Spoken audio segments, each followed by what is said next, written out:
am very fortunate to have grown up and lived most of my life in Central Florida, very close to an area known as the Central St. Johns River Basin.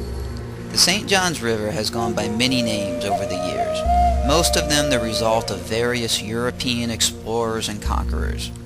The earliest recorded name for the St. Johns comes from the Timucuan Indians. They called this body of water Welaka, meaning river of lakes. The St. Johns River begins in a swampy river basin known as Lake Helen Blazes. From there it meanders very slowly over 300 miles north, where it empties into the Atlantic Ocean near Jacksonville. The total drop in elevation from source to mouth is only 30 feet, or about 1 inch per mile, making the St. Johns a very lazy river indeed. About 100,000 years ago, a very short period of time in geological terms, the St. Johns River was actually an ancient intracoastal lagoon system and part of the Atlantic Ocean. Over time, sea levels dropped, and barrier islands along what is now Florida's east coast became an obstacle that prevented water from flowing east to the ocean. Instead, this water collected in the flat valleys of central Florida and slowly meandered northward for about 300 miles until it could find its way to the sea. This formed what is now called the St. Johns River. The St. Johns River is fed by many freshwater springs that are part of the Florida aquifer. One of these springs I know well, Blue Spring in Volusia County. During regular weather conditions, Blue Springs pumps more than 100 million gallons of fresh water into the St. Johns every day. Yes, I said 100 million gallons of fresh water every day. Because this water is coming from deep underground, it's not affected by outside weather temperatures. Therefore, this water maintains a consistent temperature of 72 degrees Fahrenheit year-round, making it a haven for all animals in search of relief from cool winter and hot summer temperatures. Blue Spring is also a state park, so hunting, fishing, trapping, and the like are prohibited, making Blue Spring one of the most amazing ecosystems I have ever encountered. The Florida manatee, also known as the West Indian manatee, find Blue Spring a haven in winter months. The warm water and the protection provided by the Park Service makes Blue Spring an ideal environment to hold up for the winter. Adult manatees are 10 to 13 feet long and weigh between 800 and 1,200 pounds. However, some adults have been documented weighing up to 3,500 pounds. Females have a gestation period of 12 months, and their calves are born at a length of about 4 feet and a weight of about 70 pounds. Most mothers give birth to a single calf about every 3 to 5 years. However, on rare occasions, twins are born. Scientists believe that manatee are closely related to the elephant. If you look closely, manatees have toenails, just like elephants. Manatee are herbivores, feeding mostly on water hyacinth and turtle grass. Adult manatees can consume over 150 pounds of vegetation daily. All of that chewing quickly wears down their teeth. Because of this, manatees are constantly growing new teeth in the back of their mouths, causing the old teeth in the front to fall out. Manatees can live in either fresh, brackish, or salt water. However, if they spend long periods of time in salt water, they must find fresh water to drink. I have seen manatees hang around ocean marinas and drink directly from a freshwater garden hose provided by humans standing on the marina dock. Manatee will usually surface every 3 to 4 minutes to take a breath of fresh air. However, if necessary, they can hold their breath for much longer. When sleeping, they rest on the bottom and surface about every 20 minutes to take a breath. Manatee have a tough skin that feels much like sandpaper. However, this tough skin is no match for a boat's propeller. The majority of the manatee I have seen in the wild bear the scars of boat propellers across their back. Manatees have poor eyesight, but they have a keen sense of smell and a good sense of hearing.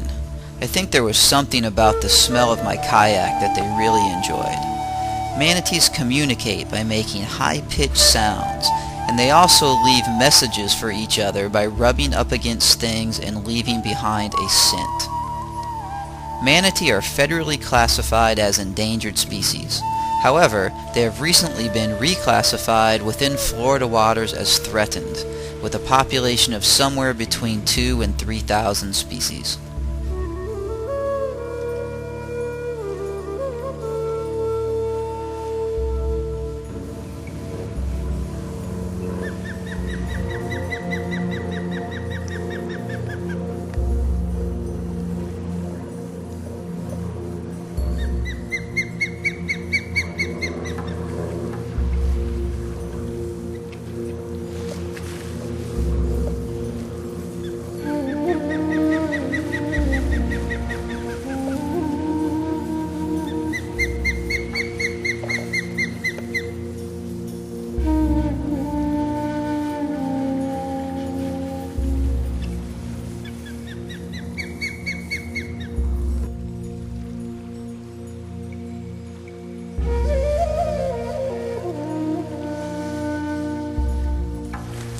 As the Blue Springs Run empties into the St. Johns River, the water becomes a tannic tea-colored brown.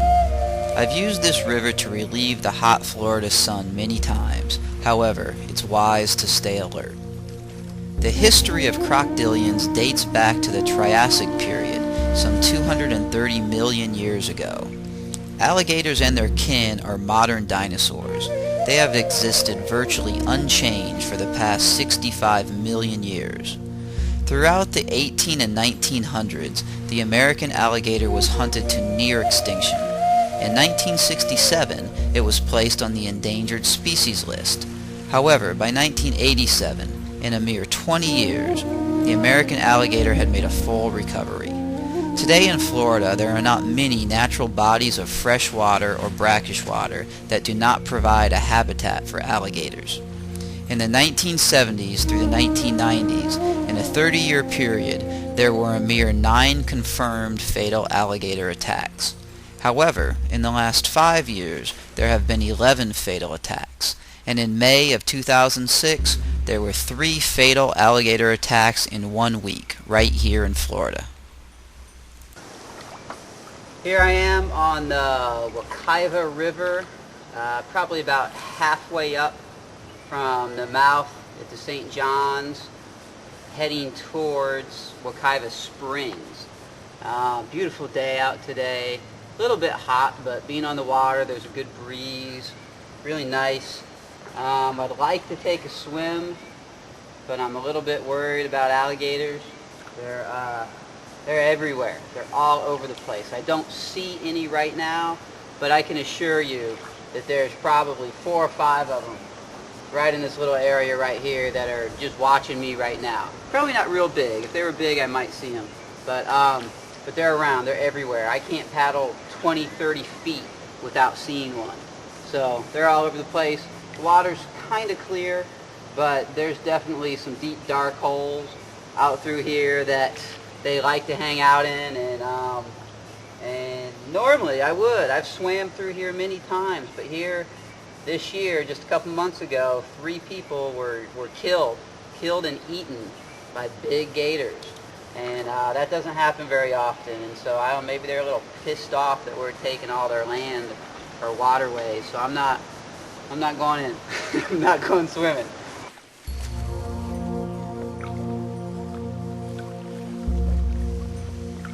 Now, I am no expert on the St. Johns by any means. However, I have spent much of my youth and adult life exploring its waters and tributaries, observing its flora and fauna, fishing its banks, camping its shores, and swimming and frolicking in its waters.